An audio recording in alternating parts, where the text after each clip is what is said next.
जय हिंद दोस्तों। 26 फरवरी 2023 एक ऐसा दिन जब पंजाब के एक अंजनाला नामक पुलिस स्टेशन में सिखों का गिरोह हमला बोल देता है। जी हाँ, ये सैकड़ों सिखों का झुंड अंजनाला के पुलिस स्टेशन में घुस जाता है और अपने साथ ही खालिस्तानी गुंडे और किडनैपर लवप्रीत सिंह तूफान और बलदेव सिंह को छुड़वाने के लिए, और जिसमें वो लोग सफल भी हो जाते हैं। और जिस गिरोह ने पुलिस पर हमला किया उस पुलिस स्टेशन में घुस गए। उस गिरोह का नाम था वारिस पंजाब दे, जिसका लीडर है अमृतपाल सिंह, जिसमें खुद अमृतपाल सिंह ने पुलिस स्टेशन में घुसकर पुलिस वालों को धमकी तक दे डाली। पर अमृतपाल सिंह, जिसे एक बहुत ही पुराने और मशहूर खालिस्तानी एक्टिविस्ट भिंद्रानवाले से कंपेयर किया जा रहा है, हमारे देश में खालिस्तान का एक बहुत बड़ा चेहरा बन चुका है। उसकी असली में असलियत कुछ और ही है। अमृतपाल सिंह जो इस टाइम पर अपने आप को एक पक्का सिख और अपने आप को खालिस्तानी मूवमेंट का एक लीडर मान रहा है, वो कुछ टाइम पहले भारत में रहता तक नहीं था और ना ही कभी पगड़ी पहनता। पर ऐसा क्या हुआ जिससे आज अमृतपाल सिंह पूरे देश का एक सिरदर्द बन चुका है? कौन है इसके पीछे? आखिर इसके पीछे किसका हाथ है और क्या है अमृतपाल की असलियत? जानेंगे सारी बातें आज की इस वीडियो में। अगर आपको वीडियो अच्छी लगे या फिर हमारा काम पसंद आए तो इस वीडियो को लाइक करके उस चैनल को भी सब्सक्राइब जरूर करना। अब चलते हैं इस वीडियो को स्टार्ट करें।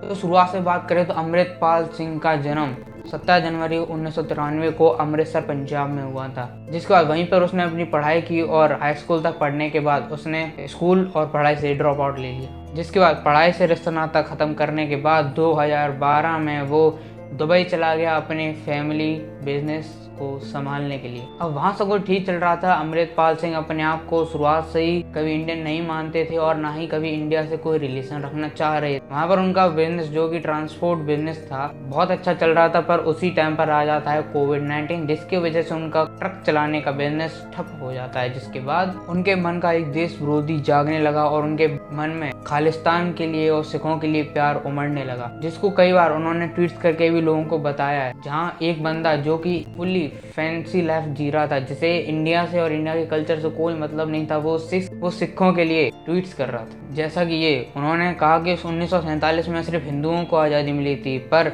सिखों का तो अभी काला दौर और काला युग तो अभी शुरू हुआ है, जिससे साफ साफ दिख रहा है कि उनके मन में खालिस्तानी सोच जन्म ले चुकी। फिर कुछ टाइम बाद पंजाबी एक्टर दीप सिद्धू ने एक क्लब हाउस नाम की ऐप पर एक ऑडियो रूम बनाया, जिस पर अमृतपाल सिंह को भी ऐड किया गया। शुरुआत के टाइम पर अमृतपाल सिंह इस ऐप पर और एक ऑडियो रूम पर सिर्फ एक लिसनर के तौर पर ऐड हुए थे, पर कुछ टाइम बाद अमृतपाल सिंह की खालिस्तानी एक्सट्रीमिस्ट की सोच को देखकर, उनकी भावनाओं को देखकर वो उस क्लब हाउस के ऐप के ऑडियो रूम के स्पीकर तक बन गए, जिसके बाद दीप सिद्धू ने उन्हें ब्लॉक कर दिया। पर अब तक अमृतपाल सिंह कई लोगों की नज़र में आ चुके थे, पर किसके? तो अगर न्यूज़ की माने तो अमृतपाल सिंह ISI के नज़र में आ चुके थे। फिर बाद में खुद ISI ने अमृतपाल सिंह को जॉर्जिया बुलाकर उन्हें ट्रेनिंग दी। ट्रेनिंग किस बात की?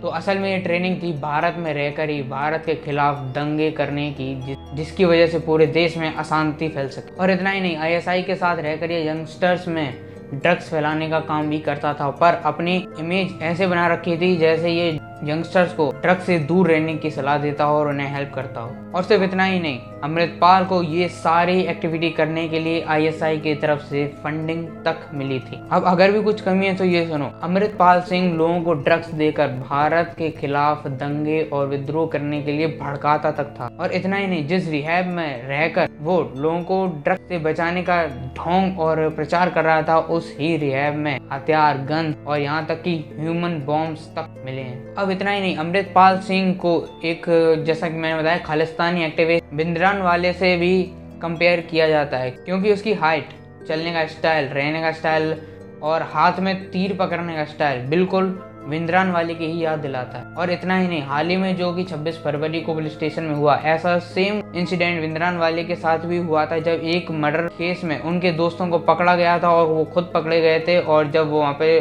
उनकी भीड़ उन्हें जब छुड़ाने के लिए पहुंची और जब वो सरेंडर करे तो उन्होंने कुछ ऐसे भाषण दिए जिसकी वजह से उनके सपोर्टर्स ने पुलिस वालों के ऊपर ही गोलियां चला दी, जिसमें 10 पुलिसकर्मी मारे गए। अब ऐसी सेम इमेज को खुद अमृतपाल सिंह भी सपोर्ट करते हैं और ऐसे ग्लोरीफाई करते हैं, जिसकी वजह से एक बहुत बड़े चेहरा बनकर आए हैं ये खालिस्तान मूवमेंट का, जिसकी वजह से पूरे पंजाब में इसके वजह से दंगे हो रहे थे और वहाँ का प्रशासन जो कि था वो इसे कंट्रोल नहीं कर पा रहा था। जिसके बाद अमित शाह जो कि हमारे होम मिनिस्टर हैं, उन्होंने सीधे लॉ पास किए, उन्होंने सीधा ऑर्डर दिया कि जो भी खालिस्तान मूवमेंट को सपोर्ट करेगा उसे पकड़ो और उसे जेल खाने में डाल दो। जिसके बाद जितने भी लोग सपोर्टर थे, खुद अमृतपाल सिंह इधर से उधर भागे फिर रहे हैं और अभी तक मेरे ख्याल से पकड़े नहीं गए हैं। कुछ ही दिन की शायद पहले खबर थी, किसी गांव में फिलहाल उन्हें देखा गया। जो लोग उन्हें भागने में हेल्प कर रहे थे उनके खिलाफ ही कार्रवाई की जा रही है, उन्हें भी अरेस्ट किया जा रहा है। बाकी देखते हैं कब तक वो पकड़े जाते हैं, उनके खिलाफ क्या क्या एक्शन लिए जाते हैं। अगर आपको ये सब जानना है तो बता देना, उसके ऊपर भी हम वीडियो जरूर बनाएंगे। बाकी इस वीडियो के लिए इतना ही। आपको वीडियो अच्छी लगे तो इस वीडियो को लाइक और चैनल को सब्सक्राइब जरूर करना, और अच्छी लगे तो इस वीडियो को हर किसी का शेयर जरूर करना। इन्फॉर्मेटिव वीडियो को हर किसी का शेयर करने में क्या प्रॉब्लम, तो